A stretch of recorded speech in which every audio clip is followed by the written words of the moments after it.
Chapter 497 to 498. Boom boom boom. Listening to the constant roars and sounds of explosions coming from Konohagakure, the corners of the Tomomastium Esabitos, the mask Abito used in Fourth Great Shinobi War, lips under his mask arched in a mocking grin. Unexpectedly, Kuzugakure is quite capable. The red-haired Nagato, who stood still and silent, with an indifferent expression, had a cold look in his eyes. Ever since he transplanted the Hashirama cells, Nagato has completely bid farewell to his wooden cart and can properly walk on his own. Not only that, even his body has become extremely strong, and his chakra reserves have grown sharply.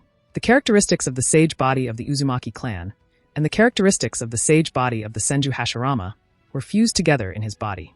At this time, Konan, who was observing the state of the village from a distance, landed on the ground next to Nagato and said, "The monster that ran out of the box of ultimate bliss has destroyed a large section of Konoha near the outer wall, and has penetrated inside the village." Nagato said lightly, "That monster has an aura that makes me feel disgusted." Tomomastium Esabito shrugged. Konohagakure collapse? And making them feel the pain? Isn't that what was your objective? So does it really matter if that monster does it or you do it? Nagato fell silent upon hearing Tomomastium Esabito's words. Indeed, Konoha must feel the pain. Those who do not know the pain will never know what true peace is. While Nagato was silent, Zetsu leaned out of the ground and the half-white complained, "Oh, why do I have to do such dangerous things every time?" Although the monster that came out of that thing called Box of Ultimate Bliss is indeed extraordinary. Using his mayfly, Zetsu can not only easily travel under the ground, but also converge his aura that makes it very difficult for anyone to sense him. As such, he is the best candidate for carrying out an investigation. So he has been trailing behind Satori and watching how Satori ravaged through Konoha. Extraordinary? How extraordinary is it? Tomomastium Esabito asked with a curious tone, and then continued, "What move did Konoha make to deal with it?" White Zetsu replied, "Konoha firstly sent Jiraiya, one of the legendary Sannin, but Jiraiya was no match for the monster. Even his bid-toad summon was completely useless. He couldn't land even a single hit." When Nagato heard White Zetsu's words, he had a look of surprise on his face. As Jiraiya's disciple, and as someone who has faced Jiraiya at the Summit War, Nagato is very clear of Jiraiya's strength. Even if Jiraiya does not use the Sannin mode, with just the giant toad of Mount Mayaboku and Jiraiya's own set of skills and experience, he is undoubtedly a shinobi of Kage-level strength. Even if he cannot completely defeat a Bijou, he is still capable of fighting back and forth against a Bijou and won't be completely useless. Yet, such a shinobi is completely useless against the monster that came out of the box of Ultimate Bliss? So Nagato had to reconsider his opinion of that monster. Tomomastium Esabito was also surprised and said, "It was originally just part of a trial that was arranged casually. Who would have thought that the effects would be so good? It seems that the entire shinobi world has underestimated Kuzugakure's heritage." After White Zetsu's description of the battle, even Tomomastium Esabito realized that the monster that came out of the box of Ultimate Bliss is indeed quite extraordinary. White Zetsu continued, "After Jiraiya's repeated failure, the other legendary Sannin of Konoha, Tsunadeheim led a team of shinobi to support him. But for some reason, she looked a bit weird. I couldn't sense the real reason for her weirdness. And she didn't seem injured, but for some reason, she was unable to fight. In short, her state was not right. She couldn't help Jiraiya even a little bit, and almost had her subordinates get killed by the monster." Then a member of Amatsukami appeared. As soon as the word Amatsukami was spoken by Zetsu, a strange silence engulfed the place. Whether it was the cold and indifferent Nagato with his god complex, or the mocking Tomomastium Esabito, both of them had their expressions turned serious. After a long silence that lasted who knows how long, Nagato said, "Sure enough, Amatsukami is in some kind of cooperation with Konoha. A few months ago, the Tri-Alliance consisting of the teams led by the Kage of the three great shinobi villages attacked Amagakure, and were about to be eliminated by Akatsuki. But just when they were about to be killed, Amatsukami suddenly intervened, and the leader of Amatsukami personally fought him and almost killed him. Although he didn't think too much about it at that time because of the shortage of time and the emergency situation, Nagato didn't forget that matter, and upon later analysis, Nagato faintly felt that Konoha must be in some kind of secret cooperation with Amatsukami. This time he arranged for Kuzugakure to raid Konohagakure to test out the waters and Konoha's response. And there were also some tentative intentions in it, however. He did not expect that Amatsukami would really take the bait and jump out unexpectedly. Tomomastium Esabito also changed to serious expression and asked in a deep and gloomy tone, "Which member of Amatsukami has appeared?" White Zetsu thought a little and said, "It's the guy Suijin referred to as Fujin. He has the wind chakra signature on his chest, wears the green-colored wind pattern mask, and uses magnet release to control iron sand." Konan, who is in charge of intelligence analysis, continued after Zetsu's words. "The member named Fujin, who uses magnet release, doesn't seem to have too many records. The only time he even participated in any fight was to help out Homusubi resist Kumogakure's A-B combo. And even then, he did not do much and Amatsukami had to retreat. But there is a rumor that he is stronger than Homusubi and Suijin.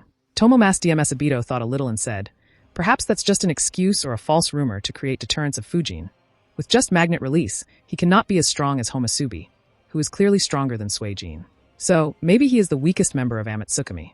After taking a pause and suppressing his urge to make a move, he said again, and if he is indeed the weakest, and has already appeared on the battlefield, then perhaps this a bait deliberately released by Amatsukami to bring us out of the shadows. Let's not act rashly. The other 4 Kage and their guards are also gathered in Konoha. Nagato nodded with a cautious expression. Seeing that Nagato also agreed with Madara's suggestion, Konan turned towards Zetsu and said, in that case pay attention to the battlefield. Once there is any information about the leader of Amatsukami, Yama, report it to us immediately. Tomomaster Mesabito also added, the same is the case with Homusubi and Suijin.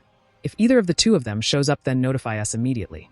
According to the intelligence gathered by Akatsuki about the members of Amatsukami, the leader, Yama, is ranked as the strongest and the most dangerous.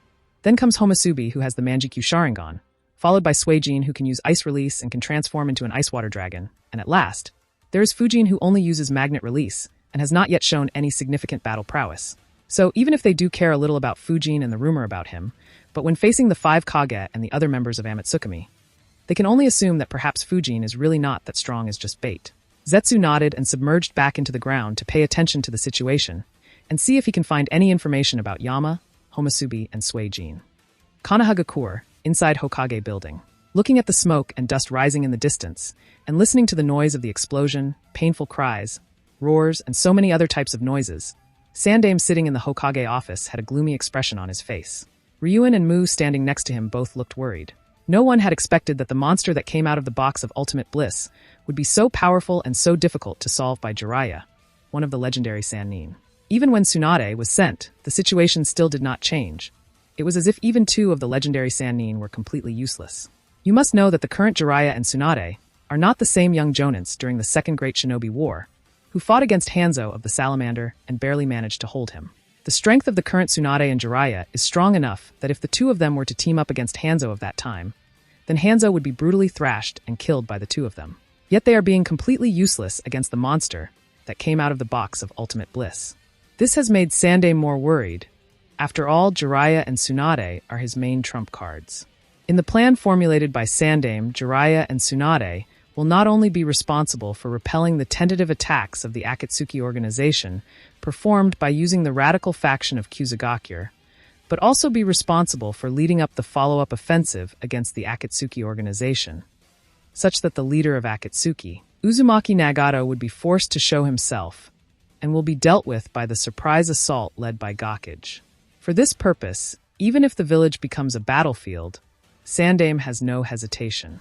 Yes, Sandaime did not hesitate to use the village as the battlefield, in order to solve Akatsuki organization once and for all by directly killing Uzumaki Nagato and destroying his rinnegan at the same time. Such things as rinnegan, which represent the legendary power of Rakudo Sannin, must not be allowed to exist, as it is clearly disrupting the authority of the 5 great powers, which is not something Sandaime Hokage wishes to see. But things completely deviated from his plan. The so-called box of ultimate bliss, which was Kyuzugakur's radicals' hope of reviving their village to its former glory, turned out to be so difficult. And what came out of the box is a terrible monster against who even the 2 legendary Sannin are completely helpless. Jiraiya and Tsunade have already teamed up, and yet they are unable to deal with the monster and are at a disadvantage. As for the rest of the members of the Akatsuki organization, they haven't even shown up yet. Ryuin couldn't stand it any longer. He stepped forward and said, Hokage-sama, we of Kyuzugakur are responsible for this mess, so we are willing to help Konoha deal with that monster. However, Sandaime Hokage shook his head. The shinobi of Kyuzugakur cannot show up yet. If Mu and Ryuin, as well as other shinobi of Kyuzugakur, were to appear in Konoha, Akatsuki would probably guess that their attack plan has been leaked to Konoha in advance, so they would be prepared in advance for some surprises. And if that were to happen, then the effect of the Gakage raid against the leader of Akatsuki will be greatly reduced. Ryuin is also aware of the Sandaime Hokage's concern, so he could only sigh helplessly. He is very fortunate now that Kyuzugakur has never been able to open the box of ultimate bliss in the past few decades. Otherwise, the entire Kusagakur would have been reduced to a bloody purgatory overnight, and the land of grass would have been destroyed similar to the land of demons. Sandaime looked into the distance and thought to himself, "We can only place our hope on Amatsukami in dealing with that monster. But why did they send out this magnet release user, and not Homasubi, Suijin, or Yama?" When he noticed that a member of Amatsukami was fighting against the monster that came out of the box of ultimate bliss, Sandaime hoped that other members of Amatsukami would also appear and fight against Akatsuki, in order to consume each other severely. This way, the 5 great powers could simultaneously put an end to both of these organizations and return the shinobi world back to how it was.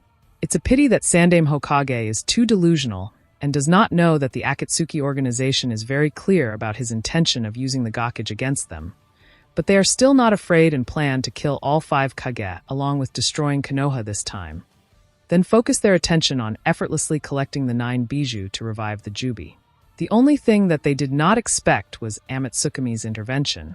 Of course, they are still not too worried and plan to solve Amatsukami along with Konoha and the Gakage.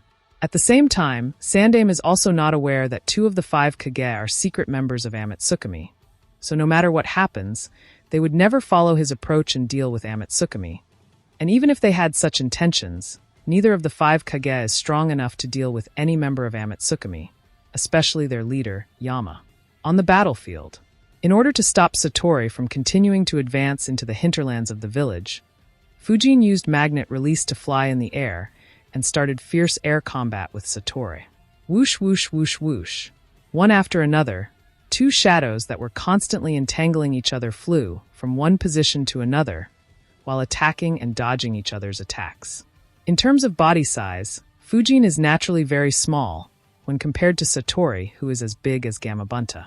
But if it's about fighting ability, momentum, and flying speed, Fujin, who has iron sand wings acting as an extension of himself, is far superior compared to Satori. However, as Fujin had guessed, the first shot he got on Satori was really just a lucky shot, because after that no attack from Fujin managed to land on Satori. At this time, the golden-orange hue of the setting sun has completely disappeared.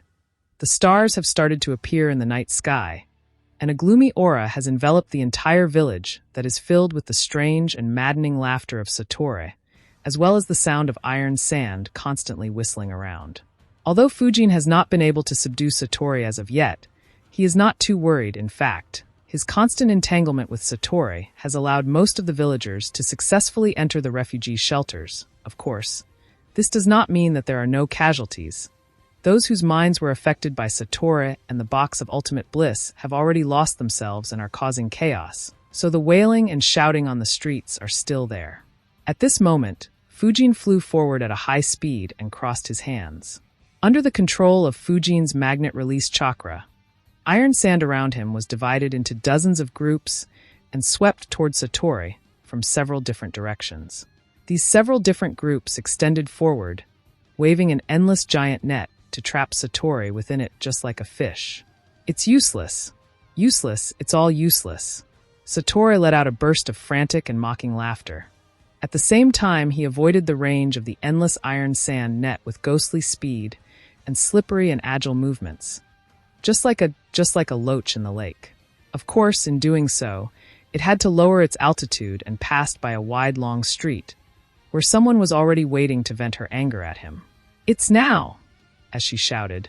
Tsunade leaped up from a semi-destroyed tall building, and with all her strength, she slammed her chakra-enhanced fist at Satori, who was coming towards her from the front. Satori wasn't afraid, as he had already sensed her bloodlust, so the moment he reached closer to Tsunade, he just tilted his body slightly and brushed past Tsunade at an impossible angle, and continued towards the end of the street while still laughing wildly. Tsunade wasn't surprised that her attack was easily dodged.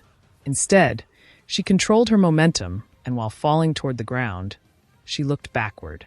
At this time, the huge figure of Gamabunta appeared at the end of the street at an extremely fast speed, and with Satori rushing towards him, Gamabunta leaped forward to attack him with his tanto.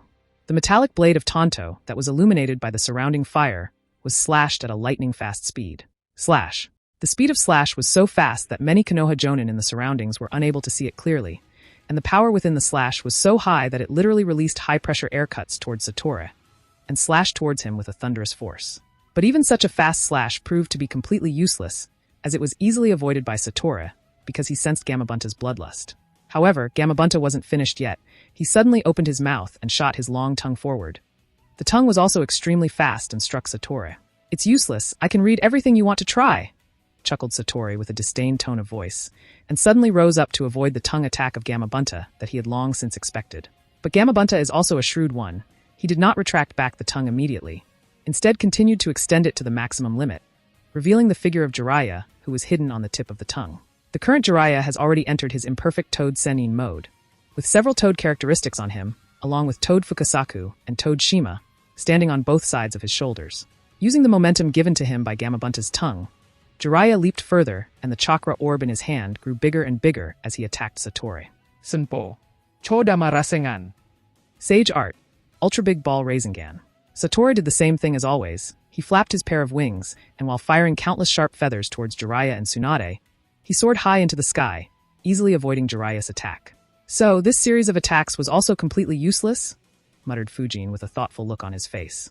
Jiraiya and Tsunade cooperated together to carry out a series of 4-stage attacks, and each of the 4 moves can be said to be an extremely dangerous one, especially Jiraiya's last blow using the Sage Art, Ultra Big Ball Rasengan, that he used as a surprise move while hiding inside the mouth of Gamabunta.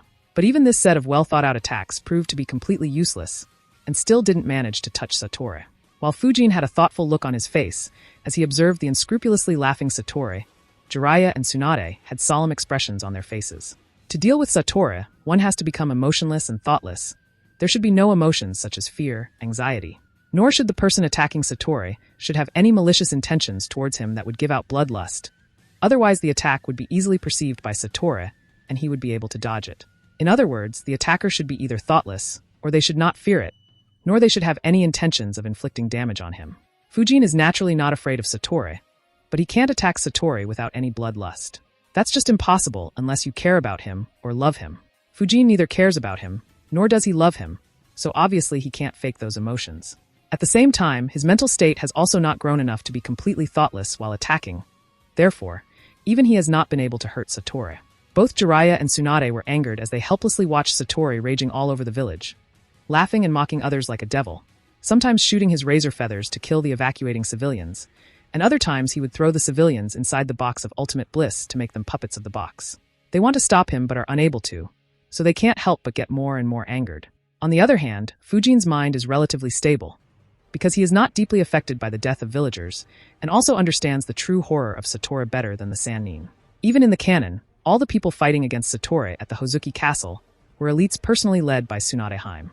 Elite ninjas like Hatake Kakashi, Might Guy, Shizune Yamato, and Sai along with the grown-up Konoha 11 worked together, with the Jinchuriki of Hachibi, Killer Bee, and yet proved to be helpless against Satori. Had it not been for Uzumaki Naruto to figure out the weakness of Satori, and using his talk no Jutsu Mui, to inspire Mui into exerting his utmost effort in using the secret fire style, Celestial Prison Jutsu, on Satori to confine him, defeating Satori would have been an almost impossible task for anyone alive at that time. But even while doing so, Naruto was mortally wounded and would have certainly died if not for the sacrifice of Ryuzetsu by using the Dragon Life Reincarnation to transfer her life force to Naruto in order to save him. And had she not done that, the soul of Rikudo Sennin might have personally made a visit to save Naruto's life. So all this shows just how tricky Satori really is, of course. All of this does not imply that there is no method in Fujin's hands to solve him, and he has been trying to figure out if that method would work. At this time, Satori landed on top of the box of ultimate bliss and said, "You people can never imagine the world inside this box. There is nothing but suffocating darkness inside it. It's maddening. It's sickening. No matter how you tried resisting it, there was no resistance. I tried destroying this box from the inside and escaping it, but couldn't. Then slowly and steadily my will to struggle was corroded and crushed. And finally, I gave up. Then when I killed Oda-san, I finally felt relief and all shackles were gone. Nothing can restrain me anymore. There is no hope, no relief. Only an endless nightmare." Listening to Satori's words, Fujin's gaze was condensed, and he muttered to himself, sure enough, as this one guessed. He is indeed Muku, the son of Mui, which means he does have a few weaknesses. Now if only this one's plans work, as this one thinks it would. At the cliff where Mui opened the box of ultimate bliss, caw caw caw caw caw, accompanied by the sound of cawing, several crows flew through the forest and landed on the ground near Mui, who was lying in a pool of blood. Not long after, Iron Sand flew over like a swarm of bees and gradually took the form of Fujin. "Phew, finally found him," muttered Fujin, Iron Sand clone, with a relieved breath. As soon as Fujin discovered that the monster attacking the village is Satori, he separated an Iron Sand clone and assigned it the task of finding the location where the box of Ultimate Bliss was opened and the person who opened the box of Ultimate Bliss. His intentions in doing so were quite simple in fact. If the box of Ultimate Bliss was opened by the same person as in the canon that is Mui, and the sacrifice is the same that is Muku, then Fujin can use Mui to solve the issue of Satori. But if the situation is different, and the person who opened the box of Ultimate Bliss is different, and the sacrifice is different, then Fujin's clone had to find the person who opened the box to deal with Satori. The box of Ultimate Bliss may be the ultimate during the era of Rakuto Sennin, but it is just a weapon, after all, and Satori is nothing more than a puppet of the box, so there must be someone controlling the box. And as long as the person controlling the box is found, dealing with the situation will become quite easy. And now that he has found Mui, dealing with Satori is just a matter of time. As soon as Mui is healed, Satori can be easily dealt with.